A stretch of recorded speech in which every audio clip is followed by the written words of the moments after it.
KFC Indonesia rugi Rp369 miliar di tahun 2025. Tapi angka itu bukan yang paling mengkhawatirkan. Yang bikin kaget adalah kondisi di balik angka itu. Utang meledak, gerai tutup, ratusan karyawan kena PHK.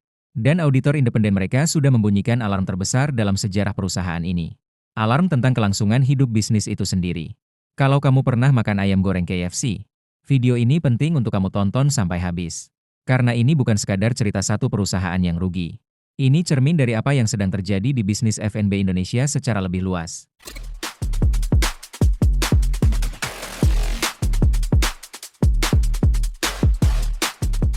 Sebelum masuk ke angka-angkanya, kita kenalan dulu dengan perusahaannya. PT Fast Food Indonesia Tbk adalah perusahaan yang memegang lisensi KFC di Indonesia. Mereka bukan anak perusahaan langsung dari KFC Global. Mereka adalah mitra lokal yang membeli hak waralaba untuk menjalankan KFC di sini.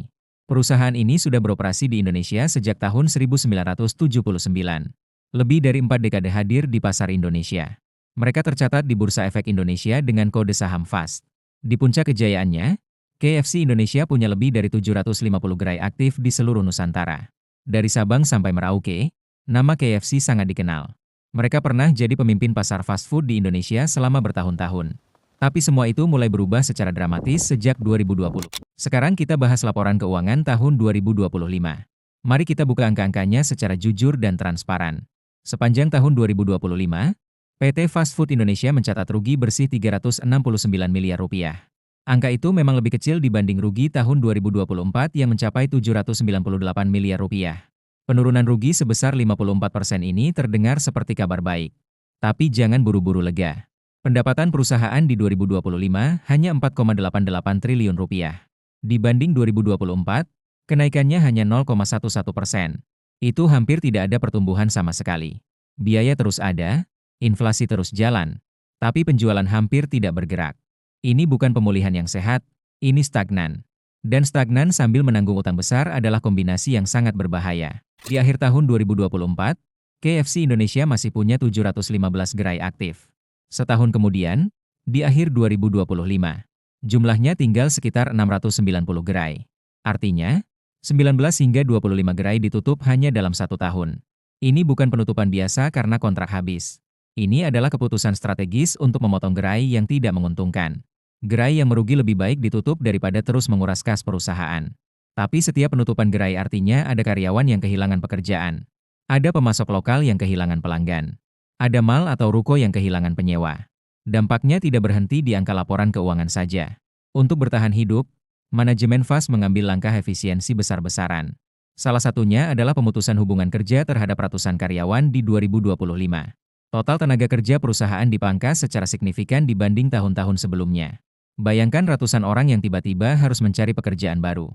Kebanyakan dari mereka adalah pekerja lapangan, kasir, koki, pelayan. Mereka bukan eksekutif dengan pesangon besar dan jaringan luas.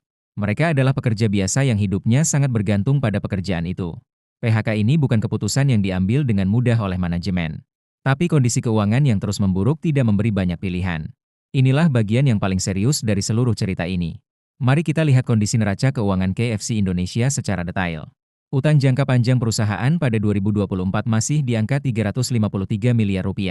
Di 2025, angka itu melonjak menjadi Rp1,82 triliun.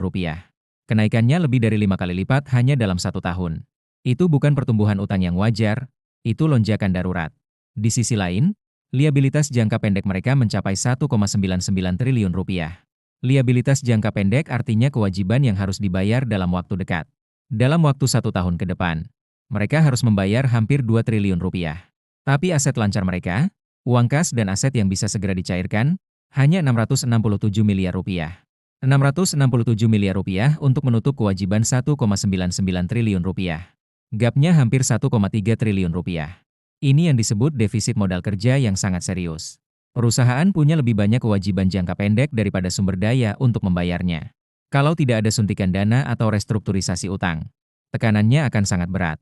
Manajemen PT Fast Food Indonesia tidak berdiam diri menghadapi kritik. Mereka secara terbuka menjelaskan apa yang sebenarnya terjadi.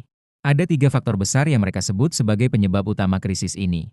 Pandemi COVID-19 mulai menghantam Indonesia pada awal 2020. Restoran-restoran dipaksa tutup atau beroperasi dengan kapasitas sangat terbatas. Pendapatan KFC anjlok drastis sementara biaya sewa, gaji, dan operasional terus berjalan. Mereka terpaksa berutang untuk bertahan hidup di masa itu. Luka dari pandemi tidak sembuh dalam 1 atau 2 tahun. Dampaknya masih terasa sampai 2025 dalam bentuk utang yang menggunung. Konflik geopolitik di Timur Tengah memanas pada akhir 2023. Gelombang boikot terhadap merek-merek yang dianggap terkait dengan pihak tertentu menyebar luas. KFC menjadi salah satu target utama gerakan boikot di Indonesia. Indonesia adalah negara dengan populasi Muslim terbesar di dunia. Sentimen terhadap konflik ini sangat kuat di masyarakat. Aksi boikot bukan hanya tren sesaat, dampaknya berlangsung panjang sepanjang 2023 dan 2024. Banyak konsumen setia KFC yang berhenti datang dan tidak kembali. Beberapa beralih ke merek lokal atau kompetitor yang tidak terkait dengan isu tersebut. Ini adalah tekanan yang tidak bisa diatasi hanya dengan diskon atau promosi. Bersamaan dengan itu, daya beli masyarakat Indonesia juga sedang tertekan. Inflasi yang tidak diimbangi kenaikan upah membuat konsumen lebih selektif. Fast food yang dulu dianggap terjangkau kini terasa mahal bagi sebagian besar keluarga. Konsumen mulai mencari alternatif yang lebih murah, warteg, nasi padang, atau masak sendiri.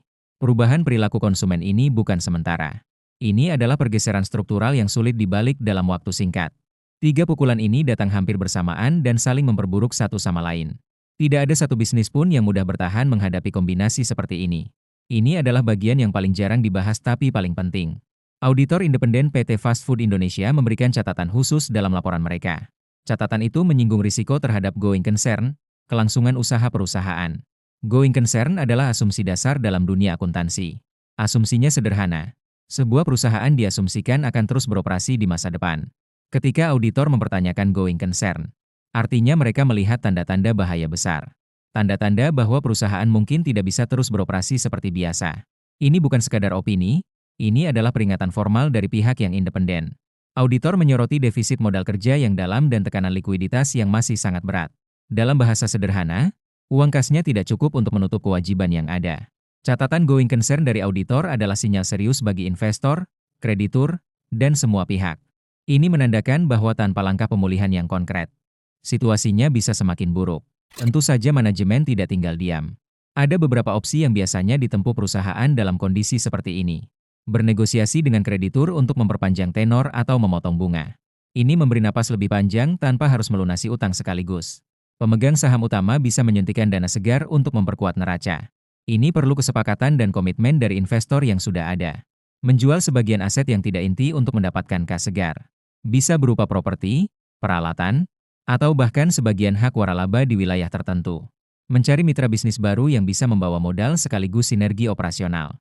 Menutup gerai yang tidak menguntungkan dan memfokuskan sumber daya ke lokasi terbaik. Tapi efisiensi saja tidak cukup jika masalah fundamentalnya belum selesai. Semua opsi ini membutuhkan waktu, kepercayaan pasar, dan eksekusi yang tepat. KFC bukan satu-satunya yang menghadapi tekanan. Industri fast food secara umum sedang menghadapi fase penyesuaian yang berat. McDonald's, Burger King, Pizza Hut, semuanya merasakan tekanan serupa di berbagai derajat. Perubahan perilaku konsumen pasca pandemi sangat nyata. Orang lebih sadar harga, lebih sadar kesehatan, dan punya lebih banyak pilihan dari sebelumnya. Munculnya merek lokal yang kuat juga menggerus pangsa pasar pemain global.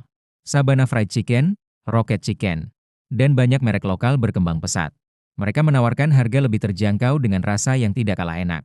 Persaingan ini membuat pemain global harus bekerja jauh lebih keras dari sebelumnya. Di sisi lain, biaya operasional terus naik, sewa mal, upah, bahan baku, energi.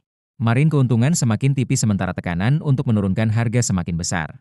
Ini bukan krisis satu perusahaan, ini tantangan struktural seluruh industri. Kisah KFC Indonesia ini mengajarkan banyak hal. Tidak ada bisnis yang terlalu besar untuk jatuh. 4 dekade kehadiran tidak menjamin keselamatan di masa depan. Perubahan eksternal, pandemi, geopolitik, pergeseran daya beli, bisa datang kapan saja. Bisnis yang tidak adaptif akan tergerus, sebesar apapun namanya. Bagi investor, ini pengingat untuk selalu membaca laporan keuangan dengan kritis. Bagi konsumen, ini cermin tentang bagaimana pilihan kita sehari-hari berdampak besar. Dan bagi siapapun yang sedang membangun bisnis, diversifikasi dan manajemen risiko itu krusial. Satu titik kelemahan yang tidak diantisipasi bisa menjadi pintu masuk bagi krisis besar. Jadi itulah gambaran lengkap kondisi KFC Indonesia di tahun 2025. Rugi 369 miliar rupiah, gerai menyusut, utang meledak, dan auditor membunyikan alarm. Apakah KFC Indonesia akan bangkit? Kita belum tahu jawabannya. Yang pasti, jalan yang harus mereka tempuh masih sangat panjang dan penuh tantangan. Kita semua akan menyaksikan bagaimana cerita ini berakhir dalam 1-2 tahun ke depan. Kalau video ini bermanfaat, tolong like dan bagikan ke teman-teman kamu. Banyak orang perlu tahu kondisi ini, bukan untuk menghakimi, tapi untuk memahami. Subscribe ke channel ini kalau kamu ingin terus dapat analisis bisnis dan ekonomi seperti ini.